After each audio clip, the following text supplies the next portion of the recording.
ഞാനും ദോഷനും കൂടെ ഇന്ന് ഓഫീസിൽ നിന്ന് നേരത്തെ ഇറങ്ങിയിട്ടുണ്ട് കേട്ടോ. ഒരു 4 മണിയൊക്കെയാണ് നേരത്തെ ഞങ്ങൾ ബസ് കാത്തിരിക്കാൻ തുടങ്ങിയിട്ടുണ്ട്. ബസ് കിട്ടിയില്ല, 5 മണി വരെ ആയിട്ടും. അപ്പം ഞങ്ങൾ എന്തെങ്കിലും സൂപ്പർ മാർക്കറ്റിലൊക്കെ പോയിട്ട് വെള്ളം കുടിക്കും കഴിച്ചിട്ട് ചെയ്ത് കഴിഞ്ഞപ്പോൾ ഒരു ബസ് പോയി.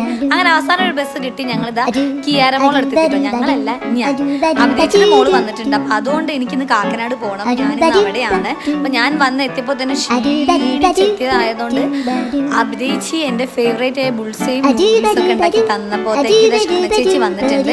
എന്നിട്ട് ഞങ്ങൾ ഇന്ന് നൈറ്റ് അവിടെ ഭയങ്കരമായിട്ട് വൈബൊക്കെ അടിച്ച് ഓരോ കഥയൊക്കെ പറഞ്ഞ് അവിടെ അങ്ങനെ ഇരുന്നു. നെക്സ്റ്റ് ഡേ ഞാനും അഭിനയിച്ചിയും അതുപോലെ തന്നെ കിയാരമോളും കൂടെ ലുലുമാൾ വരെ പോകുന്നുണ്ട്. എന്താണെന്ന് വെച്ചിട്ടുണ്ടെങ്കിൽ നമ്മുടെ കിയാരമോള് ഭയങ്കര ഗെയിം സ്പെഷ്യലിസ്റ്റ് ആണ്. അവിടുത്തെ ഏറ്റവും കൂടുതൽ ഫ്ലോർ മൊത്തം കാണാൻ പാടാണ്. എവിടേക്ക് എന്തൊക്കെയെന്നൊക്കെ അറിയാം. പിന്നെ ഇതിനിടയിൽ ഞാൻ ചെറുതായിട്ടൊന്നും ഈ പോകുന്ന സംഭവത്തിൽ കയറി. എനിക്ക് ഇങ്ങനത്തെ കാര്യങ്ങളൊക്കെ ഭയങ്കര അറ്റാക്ക് വരുന്ന കാര്യമാണ്. അങ്ങനെ അറ്റാക്ക് കഴിഞ്ഞ് താഴത്തോട്ട് ഇറങ്ങി. അപ്പം ഇത്രയേ ഉള്ളൂ കേട്ടോ.